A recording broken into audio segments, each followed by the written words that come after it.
Hello வணக்கம், இது உங்கள் சிவி ஜோன். சொல்லணும் எப்படி இருக்கீங்க? இப்போ பார்த்தீங்கன்னா லைவ் ஒரு பயங்கரமான சம்பவம். அதாவது போன வாரத்துலேருந்து ஒரு பெரிய ஒரு பூகம்பமாக ஒன்று வந்தது.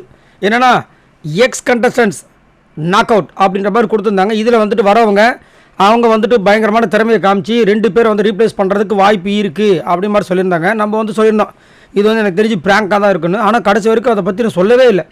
இப்போ கடைசியாக பிக் பாஸ் வந்து ஒரு பயங்கரமான ஒரு முடிவு எடுத்திருக்காரு. அதுக்கு உண்டான முடிவும் சொல்லிட்டார். அதாவது இதோட கேமோட ரிசல்ட்டு என்ன நடந்துச்சு அப்படின்னா, இவங்க பேசுறது அவங்க பேசுறதையும் வச்சு அவரே வந்து ஒரு முடிவை சொல்லிட்டாரு.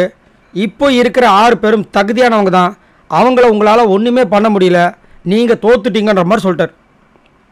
ஆனால் இதான் நம்மளுக்கு வந்து தெரியும். ஏன்னா ஃப்ரம் டேவோலேருந்து இவ்வளோ தூரம் எஃபோர்ட் போட்டு ரயானை தவிர எல்லாருமே எஃபோர்ட் போட்டு இவ்வளோ தூரம் வந்திருக்காங்க. இவங்க வந்து ஒரு நாள் ஒரு வாரம் வந்துட்டு அவங்க தடப்பட்டெல்லாம் பேசிட்டாங்கன்னா உடனே இவங்க உள்ளே வந்துடுவாங்க, அங்கே இருக்கவங்க வெளியே போயிடுவாங்களா கேட்டிங்கன்னா கண்டிப்பாக நடக்க வாய்ப்பே கிடையாது. நான் முன்னாடி தான் சொல்லிட்டு. ஆனால் அதை ஒரு சில பேர் வச்சு இவங்களால் அவங்க போகிறாங்க, இவங்க போகிறாங்க அப்படின்லாம் போட்டிருந்தாங்க. பட் அது எப்படி சாத்தியமாகும்? இவ்வளோ நாள் உழைச்சி திடீர்னு பார்த்தீங்கன்னா தீபக்கும் அருண் பிரசாத் போனது பயங்கர பூதாகரமாக வெடிக்கும்போது திடீர்னு வந்துட்டு நடுவில் வந்து ஃபேட்மேன் உள்ளே வந்துட்டார், சாச்சனா உள்ளே வந்துட்டாங்க அப்படின்ற மாதிரி அவங்களுக்காக இவங்க வெளியே அனுப்புவாங்க அப்படின்ற மாதிரி நடக்கிறதுக்கு வாய்ப்பே கிடையாது. அதுதான் இங்கே வந்து நடந்திருக்கு. பிக் பாஸ் வந்துட்டு தனியாக 6 பேர் நிற்க வச்சு நீங்கள் போட்ட உழைப்பு உங்களை இங்கே நிற்க வச்சுருக்கு. நீங்கள் 6 பேரும் ஃபினாலேக்கு போகிறீங்க, பயப்படாதீங்க. அதே மாதிரி இன்னும் ஒரு ட்விஸ்ட் இருக்குது. என்னென்னா இன்னும் கேம் முடியல அப்படின்றாரு.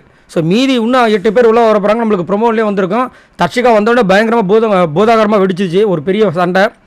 தர்ஷிகா ஒருத்தங்க வந்ததுக்கே இந்த மாதிரி இன்னும் அஞ்சிதா ஜெப்ரி, ஏன்னா உள்ள 6 வேறு இருக்கார்.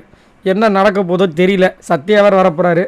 ரைட்ரா அப்படின்ற மாதிரி இருக்குது. சரி, நீங்கள் யாரெல்லாம் இந்த ஒரு பிக் பாஸோட முடிவை எப்படி பார்க்குறீங்க? அது மட்டும் இல்லாமல் இன்னும் 8 பேர் வந்து என்ன மாதிரி சம்பவங்களாக பட போகிறாங்க? இதில் முக்கியமாக இவங்க வந்தால் பயங்கரமாக இருக்கும் அப்படின்னா நீங்கள் யாரை சொல்லுவீங்க? மறக்காமல் கமெண்ட்ஸ் பண்ணுங்கள். பாய் நண்பர்களே.